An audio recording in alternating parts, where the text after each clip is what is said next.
Bueno, me encantaría, casi más, he preparado un texto, me apetecería más dialogar con Diego que leer, interpela en cierto modo, incluso mientras estaba hablando Diego estaba mirando, en algún momento he puesto la palabra emancipación a ver si la borro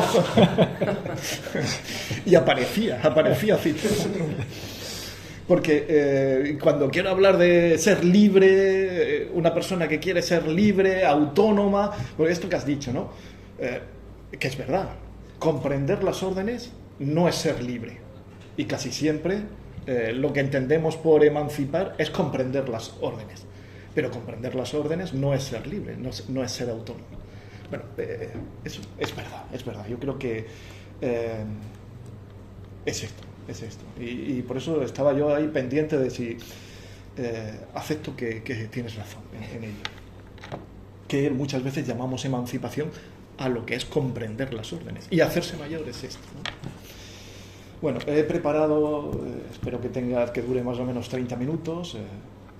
He preparado un texto, precisamente por esto, por intentar atenerme al tiempo, espero, y lo voy a exponer, este texto. Un texto en el que, yo creo que no soy un especialista en Deleuze, pero creo que el pensamiento de Deleuze invita a que hablen de él. Ser especialista es hacerse mayor. Ser especialista es hacerse mayor. Algo diré luego sobre esta cuestión. Bien, llevo un poco, disculpad el comienzo, que es un comienzo un poco semi-autobiográfico. Llevo años escribiendo, pensando cómo escapar al modelo de la dominación, sin que esto signifique emancipación, que de acuerdo con la teoría en la que me he formado, se puede formular con los términos de teología política, si hablamos de política, y de teología estética, si hablamos de arte. Al mismo tiempo, me atraen mucho los discursos que critican la paranoia filosófica, consistente en crear sistemas cerrados, y también me atraen los discursos contrarios a la ficción historiadora, a la creencia en un final que da sentido a nuestro presente. Bueno, y tiendo a pensar, quizás esté equivocado, que Deleuze es un aliado en la tarea de criticar todo ello. Así es como yo leo a Deleuze, no como un discípulo de Deleuze. Que por otra parte creo que eso es hacerse mayor si te conviertes en discípulo de Deleuze. Hoy me voy a centrar en un aspecto esencial de la estética, si se puede hablar en estos términos, deleuziana, que es el arte menor, y que tiene que ver obviamente con todo lo que estaba comentando Diogo, entre lo mayor y menor, estos conceptos deleuzianos. Lo que cuenta cuando se trata de arte menor es el devenir. Esto es un tópico, esto aparece siempre, ¿no? Aquello, pero es verdad, ¿no? Aquello que abre los sistemas o las instituciones artísticas. El arte, y como vamos a hablar de Carmelo Bene, el teatro, es una institución. Lo que cuenta es cómo Carmelo Bene pone en movimiento la institución, la abre, diría Deleuze, a la variación continua.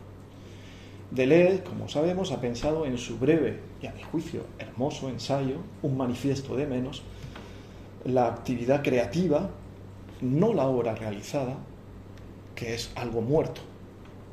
Pensar la creación y no lo creado, yo creo que lo que Deleuze en este texto y en otros está pensando en la creación, no en lo creado, consiste en pensar, y el mismo acto de pensar es una creación, una pragmática y no una interpretación, no un comprender las órdenes. Consiste en pensar la creación, repito, una actividad en la que lo importante es el proceso, la operación, en términos deleuzianos, la máquina en funcionamiento, el agenciamiento, etc.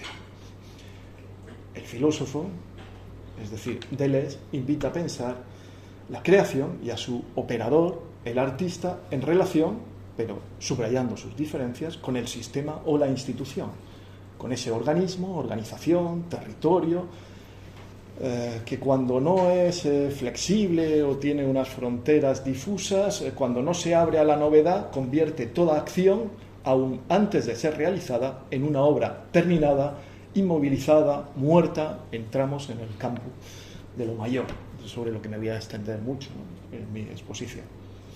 Bueno, Artaud, Antonin Artaud, no paró de decir cosas parecidas. Yo, en realidad, generalmente los lectores hoy de Artaud han leído a Deleuze y leen a Artaud. Yo empecé leyendo a Artaud y fue Artaud el que me llevó a Deleuze.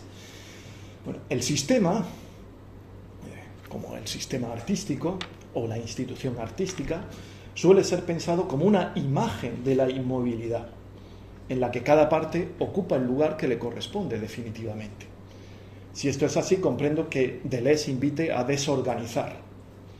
Esto es también el saber que proporciona Artaud, el de hacerse un cuerpo sin órganos para escapar a la lógica, pues lo voy a decir en términos de Artaud, a la lógica del demiurgo, que utiliza, como se sabe, ¿no?, el mito del demiurgo, a la lógica de la dominación, que impide una verdadera creación, un verdadero acto libre, nuevo, diferente. Y vuelvo a lo que he dicho al principio: si el pensamiento es creación, podemos convertir la filosofía de Deleuze en un sistema filosófico, en un método. Podemos convertirlo en un autor mayor al filósofo del devenir. Mi Gilles Deleuze, por lo menos mi lectura de Gilles Deleuze, que no es la de un especialista, supondría, entiéndase bien, entre comillas, a la interpretación filológica de su filosofía que solemos hacer desde esta institución, que es la academia, que es la universidad.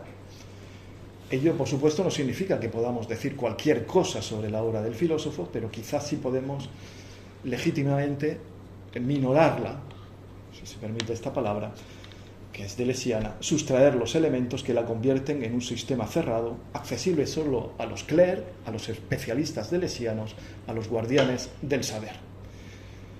Bueno, así que por eso yo, que no soy un especialista, me meto en este terreno que no es el mío, pero creo que es un ejercicio deleuziano el que hago.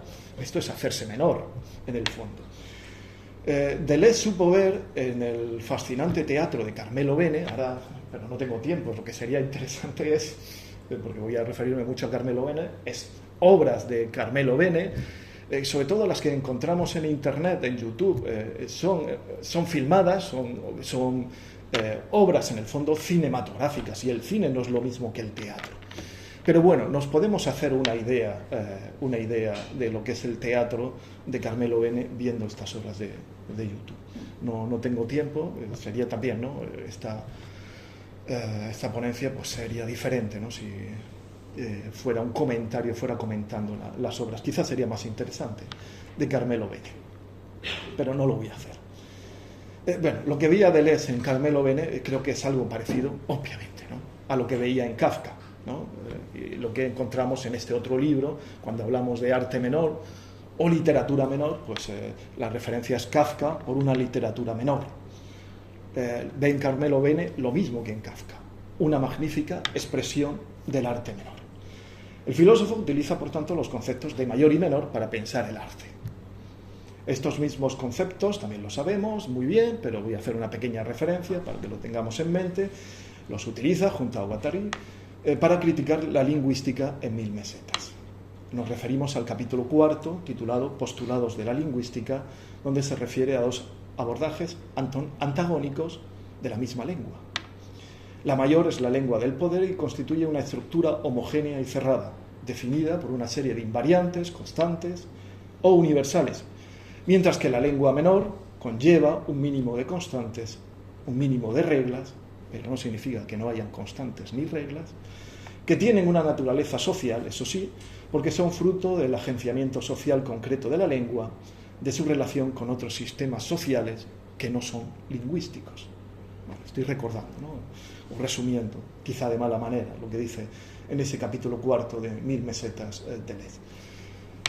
Desde el punto de vista menor, todavía un poquito más sobre ese capítulo 4, desde el punto de vista menor, el lenguaje no es, algo de esto también lo decía Diogo, no es ni informativo ni comunicativo. Esto es lo informativo.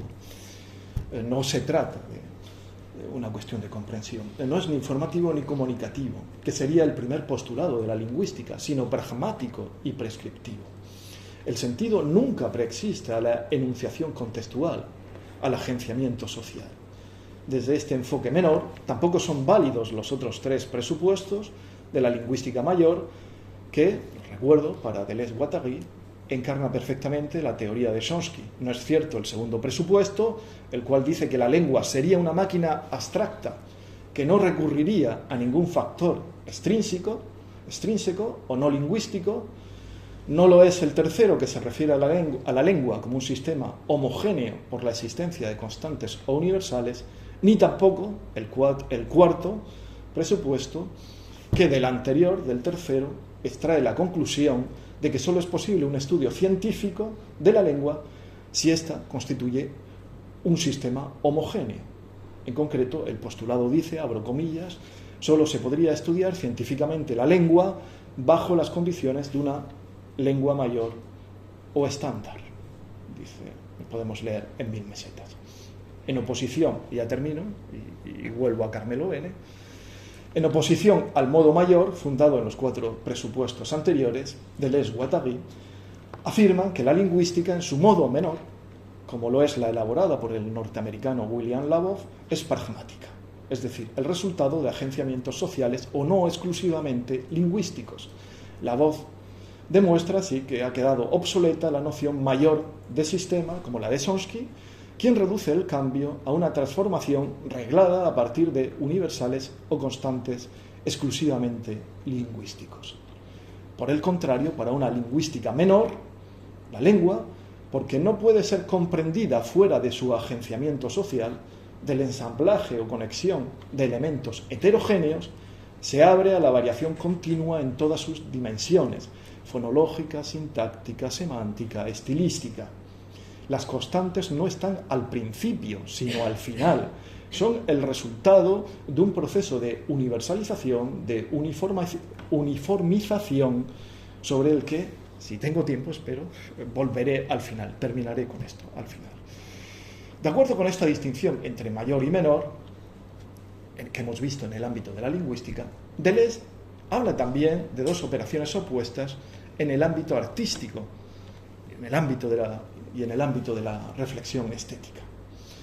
Aunque solo una de ellas está relacionada con lo que yo creo que es el arte creativo, el arte más creativo, el arte realmente libre. En primer lugar, tenemos la operación, la mayor y la menor, ¿no? En primer lugar, la operación que consiste en elevación a lo mayor, el hacerse mayor.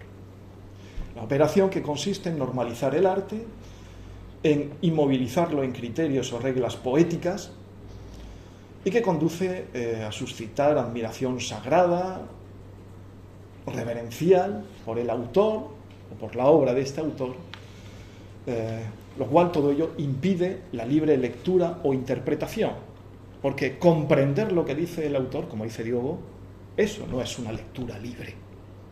Limitarse a comprender lo que dice el autor o la obra. Pensar que una lectura libre es atenerse, o sea, es descubrir, a guiar, ¿no?, la verdadera intención del autor de la obra, esto es una lectura servil, a mi juicio. Aunque sea mayor, ¿no? Esta operación consiste, según Deleuze, en elevar el pensamiento, estas son palabras de Deleuze, elevar el pensamiento a doctrina, los modos de vida a cultura, el acontecimiento a historia, es decir, inmovilizar, sistematizar, otorgar el lugar que le corresponde, el lugar definitivo, el lugar adecuado a las múltiples manifestaciones del devenir. El modo mayor funciona de acuerdo con conceptos que permiten establecer relaciones causales y teleológicas, relaciones incompatibles con lo imprevisible y lo nuevo. Y el modo menor es esto, en realidad, es lo que se abre a lo imprevisible y lo nuevo. No hay, o sea, esto no se cansó de decir, ¿no?, cuando hablaba de la poesía del azar, o sea, no hay, si no existe la posibilidad de lo imprevisible y de lo nuevo, no hay poesía, no hay arte. En segundo lugar, tenemos la operación que consiste en el descenso a lo menor, hacerse menor, en minorar aquello que se ha institucionalizado, lo contrario, ¿no?, de lo que hemos dicho antes. Aquello que se ha institucionalizado en doctrina, cultura e historia. La operación de minorar sigue, por tanto, el camino inverso al mayor. Esta acción deforma, desorganiza lo que funcionaba de acuerdo con unas reglas constantes o incluso universales. Insisto, el arte menor en mi opinión, de acuerdo con esta lectura que estoy haciendo de Deleuze, es el verdadero arte creativo. No es el arte que no es servil, aunque tenga la apariencia en muchas ocasiones de que el arte emancipado sea el mayor. Es verdad, y creo que quizá esto debiera suprimirlo, porque ya lo ha explicado en el fondo Diogo, creo, lo que voy a decir a continuación, que hay como una torsión, como un gesto de retorcer el lenguaje, porque la idea esta que tenemos de hacerse mayor es lo que ha explicado Diogo. Cuando Deleuze identifica la creatividad, la apertura al devenir con el hacerse menor, esto choca con la idea que solemos tener con hacerse mayor, ¿no? Por esto que he explicado, ¿no? De hacerse mayor, emancipado, porque en el ámbito de la vida familiar, como ha dicho Diogo, se dice que el hijo alcanza la independencia, es libre, es así, alcanza la emancipación cuando se hace mayor. Y lo mismo se dice de los pueblos. Laclau lo dice. Que cuando se hacen mayores adquieren la independencia, ¿no? El pensamiento colonialista dice estas cosas. Por eso Ortega y Gasset, que es nuestro autor mayor en la filosofía española, el autor mayor es Ortega y Gasset. El Ortega más colonialista escribía en ensayos como Hegel y América, o La meditación del pueblo joven. Imaginaos lo que puede decir sobre pueblo joven, sobre que en realidad pueblo menor, o sea, en realidad Ortega es pueblo menor, dice sobre el pueblo menor lo contrario que dice Deleuze. En esos ensayos afirmaba Ortega que el pueblo joven de América era poco creativo, poco creativo, que en el siglo XX todavía América seguía dependiendo de la creatividad europea, porque todavía no había salido de la minoría de edad, decía Ortega.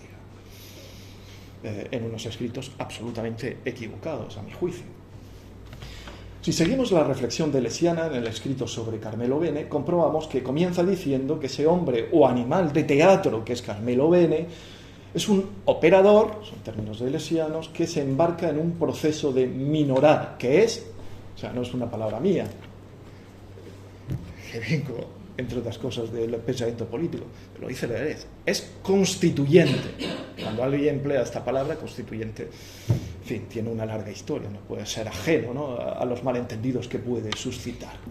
Se embarca cuando alguien se convierte en este operador que quiere hacerse menor, se embarca en un proceso que es constituyente. El no actor, luego volveré a esto del no actor, esto no es una expresión, un concepto que emplee Deleuze, pero que sí lo emplea Carmelo Bene. El no actor italiano, que es lo que se consideraba Carmelo Bene, un no guión actor, no actor, como Duchamp se consideraba un anartista, un no artista. Bueno, el no actor italiano afirma la imposibilidad del teatro como institución, la imposibilidad de seguir haciendo teatro de acuerdo con esas constantes o con esa poética que se podría decir que es la constitución o ley fundamental de los artistas, constantes que dominan al artista, la poética, ¿no?, o los criterios, ese buen hacer al que llegan las artes cuando se hacen mayores. Todo eso son constantes que dominan, que lo hacen servir al artista, que le marcan el camino que debe seguir. Y esto es fatal, ¿no?, para un verdadero artista creador. Para que haya un proceso constituyente es preciso partir de la imposibilidad de la representación teatral tal como se conoce hasta entonces. Es importante tener en cuenta que el hacer menor, el minorar, es una operación sobre el sistema o la institución que se ha anquilosado y se ha alejado de la vida, del devenir. En el comienzo tenemos, por tanto, en el comienzo por lo menos de Carmelo Bene, una situación de bloqueo, de imposibilidad de seguir el camino establecido por la institución teatral, si es que se quiere crear un teatro vivo, si es que se quiere hacer esto, claro, si se quiere seguir haciendo teatro mayor, pues repitiendo un camino ya trillado, pues no hay problema. Carmelo Bene, a partir de 1962, se vio en la necesidad de crear un espacio propio. Lo digo, o sea, esto no es metafórico, o sea, creó el teatro laboratorio, que tenía su propia sede, su propio espacio físico, como consecuencia de que consideraba imposible seguir trabajando en las salas tradicionales, de un nuevo modo. En contraste con aquella vanguardia, que, eso sí, esto es importante tenerlo en cuenta, en contraste, Carmelo Bene siempre se ha considerado enemigo de la vanguardia, no puedo entrar en esta cuestión. En contraste con aquella vanguardia que pretendía hacer tabula rasa de todo, Carmelo Bene seguía partiendo de la organización tradicional gestionada por una expresión italiana, el capocómico, que es capo, jefe, ¿no? O sea, el jefe de la compañía teatral, que es como se suele conocer. Carmelo Bene, cuando examinamos su trabajo y su actividad, es la típica figura del capocómico, como un Vittorio Gassman, por decir un autor, un hombre de teatro muy, muy conocido. O sea, sigue partiendo en el fondo de esa organización teatral. Sus actores, los actores de su compañía le llaman el maestro. En principio puede parecer que está muy alejado, ¿no?, de ese hacerse menor al que ahora vamos a referirnos. Sigue partiendo de la organización tradicional, pero con el objetivo de transformarla radicalmente, de ponerla en movimiento y, por tanto, introducir dentro de ella el principio de la variación continua. El mismo Bene declaró a este respecto lo siguiente: para liberarse de un bagaglio, de esta institución teatral, bisogna averlo. Necesitamos tenerlo. Per liberarsi di un bagaglio bisogna averlo.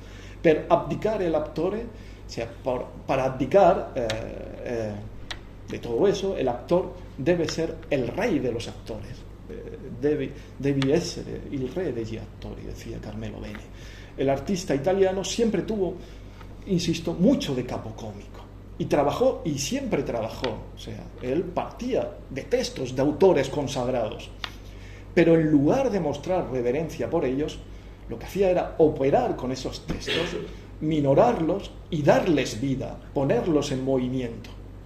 Bene conocía de manera prodigiosa las técnicas del gran actor clásico. Conocía mejor que los otros actores clásicos. Pero se servía de ellas para ridiculizarlas, para poner de relieve que era un actor en un tiempo en el que ya no era posible representar los personajes clásicos, ya no era posible esa emancipación a la que se refería antes Diogo. Ya no era posible si es que se quería seguir creando arte, que es una actividad, tal como la entiende Carmelo Bene y también como yo la entiendo yo, que es una actividad que no se puede ni prever ni controlar antes de que se realice. Y muchas veces ya sabemos, antes de que una compañía haga esa obra de teatro como va a ser. Bene insiste, y el propio Deleuze lo recuerda en su ensayo, que su teatro ya no puede representar. El teatro del devenir es un teatro de la no representación. Bene, así se considera a sí mismo, es el actor derrotado, el actor en el tiempo de la imposibilidad de representar un personaje cualquiera del teatro clásico. Armando Petrini, en un breve ensayo sobre Carmelo Bene, ha comentado que hay dos conceptos, lo digo porque Deleuze en su ensayo no los menciona, que son dos conceptos que están en los escritos de Carmelo Bene o en algunas de sus entrevistas concedidas. Hay dos conceptos que utiliza Carmelo Bene que creo que nos ayudan a explicar todo esto, que es los conceptos de actor, artífice y no actor. El actor artífice es el protagonista y señor absoluto del acontecimiento teatral, y el no actor es el que rechaza el teatro de representación que sigue la lógica de la dominación. Volveré sobre esta cuestión. Bene, aunque parece sorprendente, es las dos cosas a la vez. Las dos. En una ocasión dijo, abro comillas, el feroz efferato enemigo del teatro es el espectáculo de representación, di rappresentazione, en cuanto puesta en escena de cualquier texto preconcebido.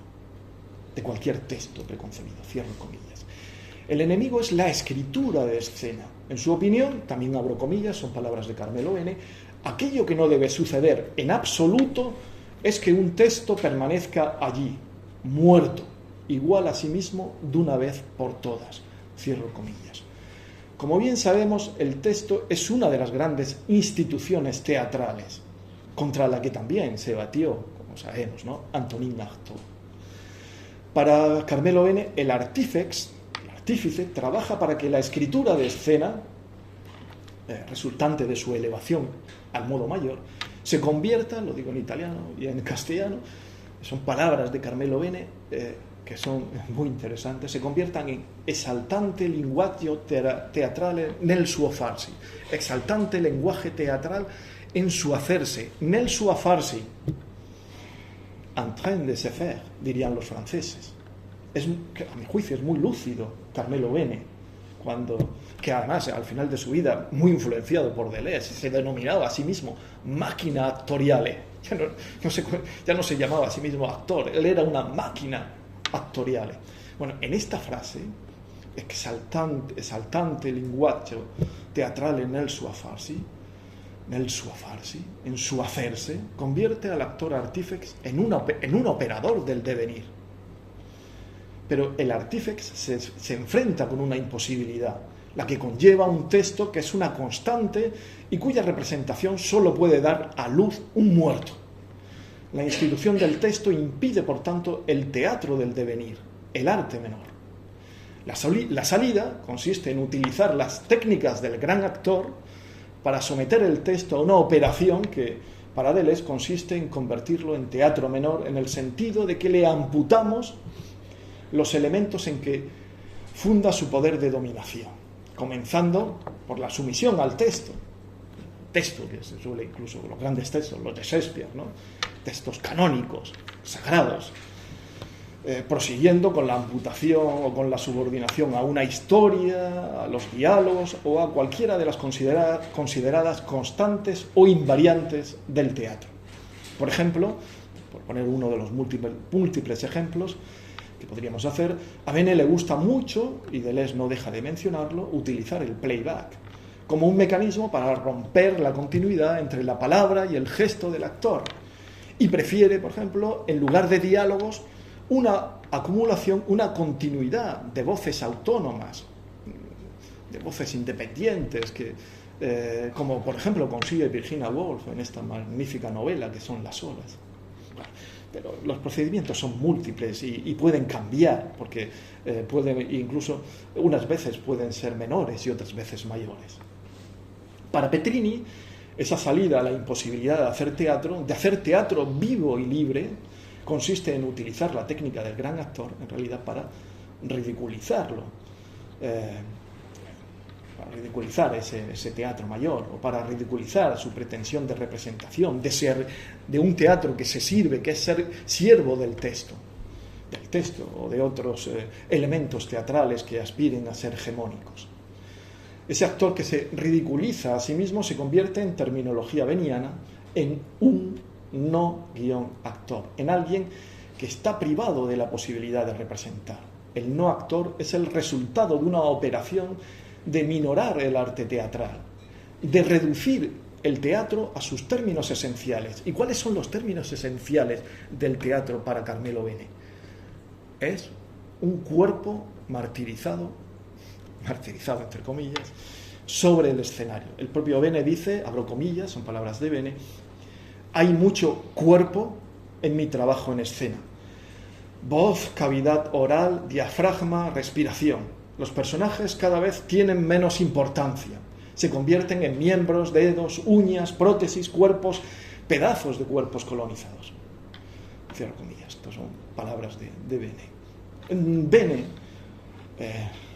sus actores le llamaban Chivi, la CB, Carmelo Bene en italiano, Chivi, y hablaban del chivismo. Bueno, Chivi niega la representación teatral porque en lugar de mostrar el cuerpo del actor en su devenir, se limita a presentar al personaje ya contenido en el texto.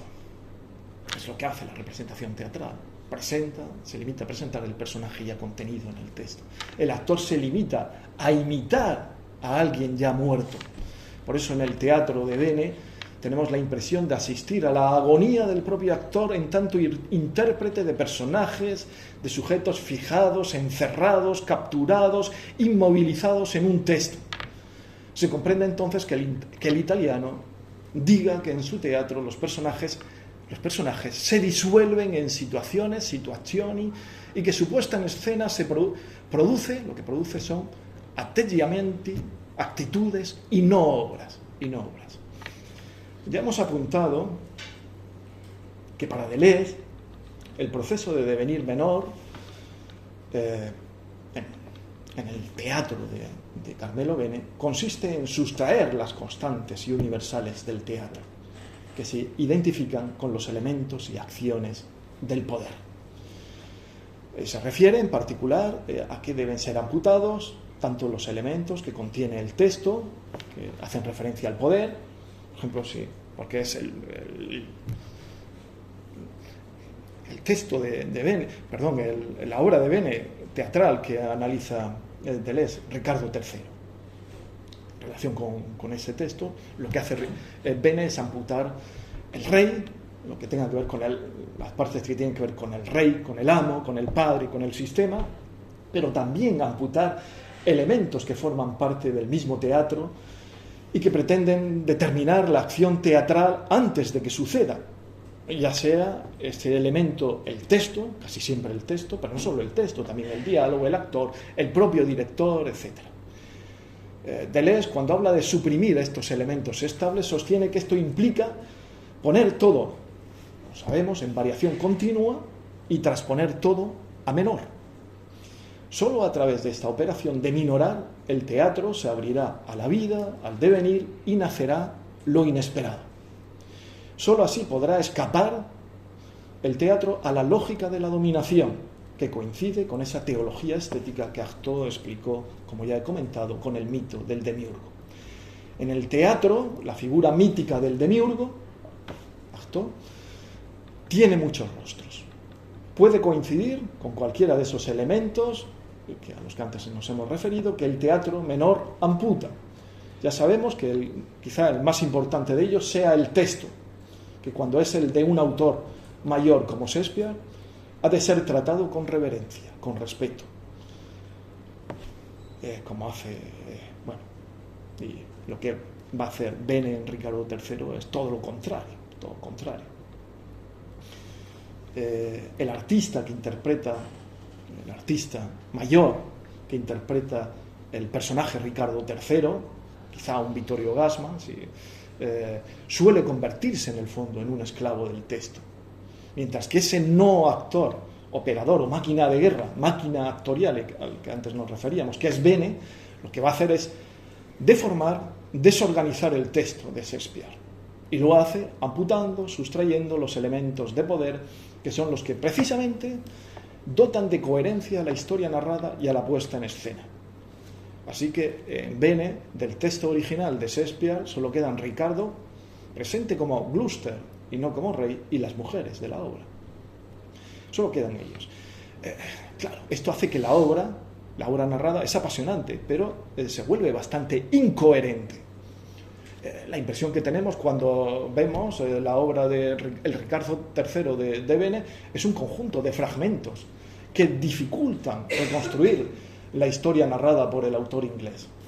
Deleuze no deja de recordarnos a este respecto que la coherencia, y lo que parece, repito, la obra de Ricardo III es muy incoherente. Pero Deleuze recuerda que la coherencia es precisamente lo que permite producir constantes, o lo que es lo mismo, inmovilidad y muerte. Carmelo Bene solía decir, abro comillas, una frase, pero podría decirla también Deleuze, ¿no? Perfectamente, pero es una frase de Bene.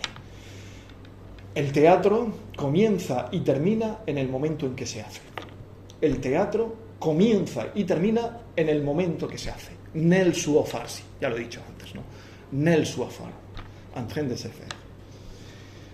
Declaraciones como esta, también, aparte de Deleuze, recuerdan a Artaud, que era también un artista del devenir, y no de la obra, y no del sistema, y no de la estructura. A esto mismo se refiere Deleuze cuando señala que para Bene lo importante no está ni al principio ni al final. Esto me encantó cuando lo leí, sinceramente. Dice Deleuze, para Bene lo importante no está ni al principio ni al final, sino en el medio. ¿Qué es el medio? Sí, el medio, ¿no? Una lectura apresurada puede llevar a interpretaciones delirantes. O quizá no, yo qué sé, pero bueno, voy a decir la mía. Con medio está claro, por lo menos para mí, está claro que se refiere Deleuze al proceso, a la operación, al devenir. Es un teatro que rompe con la esencia, en el fondo, de la praxis moderna, que rompe con lo que suele decirnos la filosofía moderna, con las constantes de la filosofía política moderna y de la filosofía de la historia. La primera, la filosofía política moderna, por ejemplo, en su versión contractual, ensalza el momento, siempre situado atrás, en el pasado, del pacto constituyente que crea la institución. Mientras que la segunda, la filosofía de la historia, dice que presente y pasado solo adquieren sentido en relación con el final. Bueno, Levitt dijo muchas cosas interesantes, ¿no?, sobre esto. Historia universal que solo tiene sentido por el final. En cambio, la filosofía del medio, que es lo que está detrás de esto, Deleuze Bene, dice: no llegaré a ninguna, abro comillas, no llegaré a ninguna parte, no quiero llegar a ninguna parte, no hay llegadas, no me interesa a dónde llega alguien, no me interesa a dónde llega alguien. Esto es el teatro de Carmelo Bene. El devenir, en la medida que se ha liberado de la lógica de la dominación, no puede ser siervo del pasado ni del futuro, y por tanto supera tanto esto que la filosofía política moderna como la filosofía de la historia. Por eso entiendo que Deleuze señale con evidentes influjos nietzschianos, obviamente, que el medio, abro comillas, son palabras de Deleuze, no es ni lo histórico ni lo eterno, sino lo intempestivo. Yo no soy nietzschiano. El nietzschiano Deleuze habla de lo intempestivo. Mi versión de Deleuze hablaría más bien de la apertura a lo anacrónico y se opondría a teorías científicas de la historia que, como la de los anales, la famosa historiografía de los anales francesa, muy importante, ¿no?,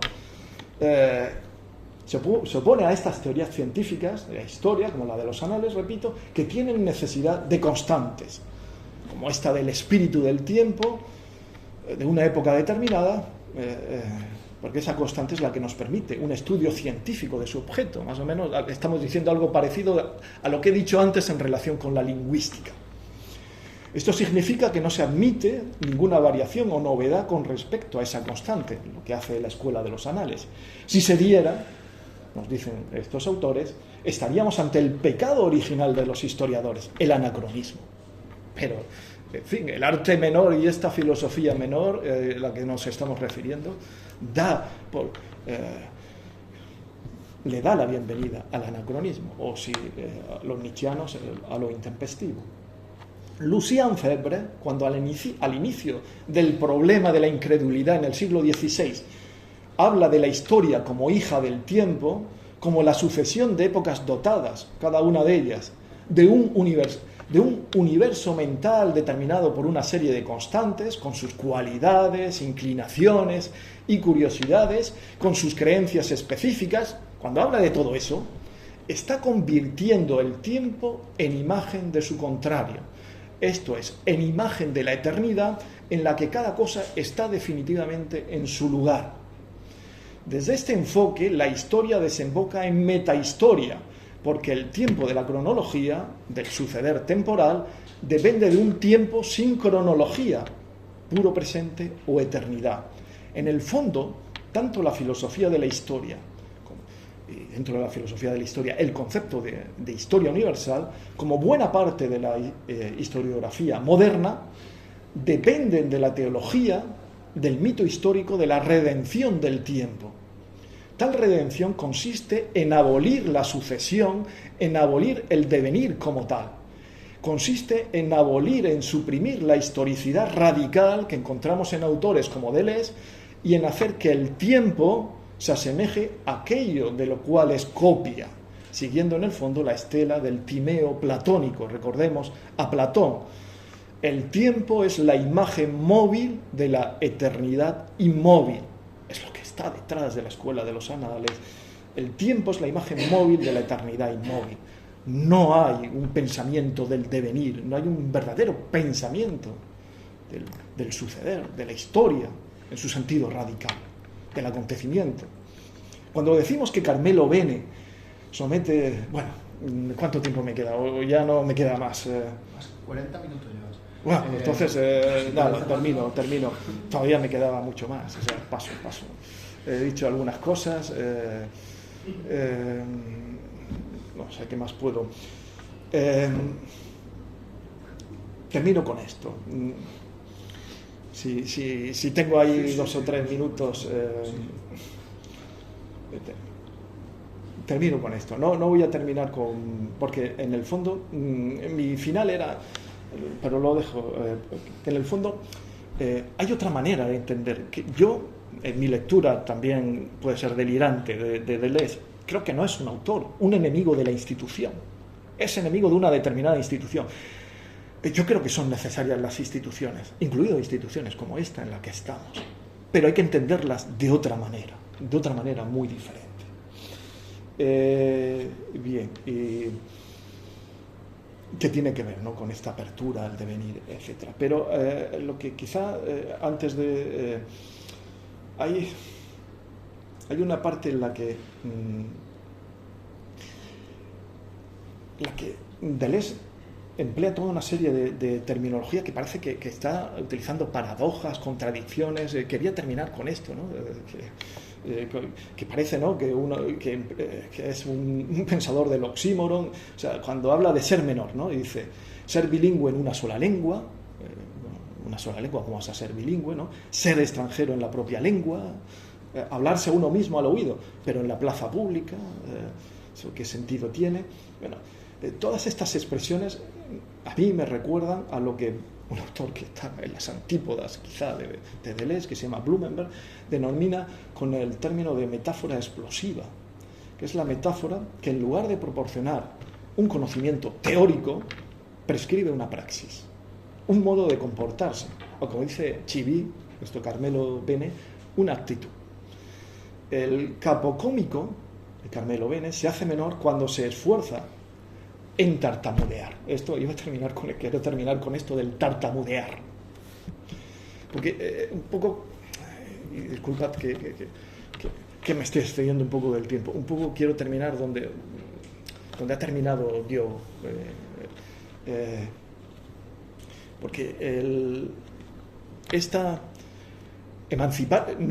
porque ya no podemos utilizar la categoría de emanciparse, porque el hacerse menor, que conduce a un arte nuevo, a un arte realmente creativo, libre, no servil, pasa por lo que parece que es algo absurdo, que es todo lo contrario del hacerse, de hacerse adulto, de emanciparse, que es tartamudear, hablar mal. O sea, ser creativo pasa por ser torpe. Entonces, esto también, ¿no?, puede parecer todo lleno de paradojas, pero a mí me parece que tiene mucho sentido. Y solo muy rápidamente digo esto, porque lo de tartamudear, ¿no?, que es algo que también Bene insiste en ello. Hacerse menor implica esforzarse en tartamudear. En el fondo es... Y él, que es un gran actor, que conoce, o sea, podría interpretar mejor que nadie, podría ser un Vittorio Gassman, podría haber sido un Vittorio Gassman, Carmelo Bene, pero no le da la gana de ser un Vittorio Gassman. Pero precisamente porque sabe, conoce todo esto, quizá puede también romper mejor las reglas. Se esfuerza en tartamudear, se esfuerza en desaprender, no parte de una ignorancia, él lo que hace, o sea, su creatividad, la creatividad de Carmelo Bene es una actividad de desaprendizaje. Claro, Godard, esto me llevaría a los escritos de Deleuze sobre el cine. Godard es el que mejor, que es un gran artista del tartamudeo, es quien mejor. Godard, que además Godard es marxista, sobre todo el Godard de la época del Siga Bertov, ¿no? Y está intentando aprender una nueva lengua, pero que es la del marxismo. Para aprender esa nueva lengua, para adentrarse en un mundo nuevo, es necesario desaprender y empezar. O sea, es necesario aprender a leer, a escribir. En el modo mayor del teatro, de cualquier disciplina artística, del lenguaje, de la propia filosofía, el saber es autárquico en el fondo, o aspira a la autarquía. Y en el fondo pone fin a la curiosidad, que es, también hemos dicho, no hay filosofía sin curiosidad. Pone fin al movimiento de la exploración, de la búsqueda, del encuentro con lo inesperado. De ahí, y termino con esto, que la gracia casi, y lo digo porque lo emplea Deleuze, es un término teológico, pero bueno, lo emplea Deleuze, la gracia, el don que nos libera, coincida con la situación inicial de falta de gracia, de falta de saber. Devenimos menores, escribe Deleuze, por la constitución de una falta de gracia o deformidad. Esto es lo que dice Deleuze. Desaprender, desorganizar, deshacer, deformar, ese es el trabajo del artista. Bueno, aquí termino. Puntos suspensivos.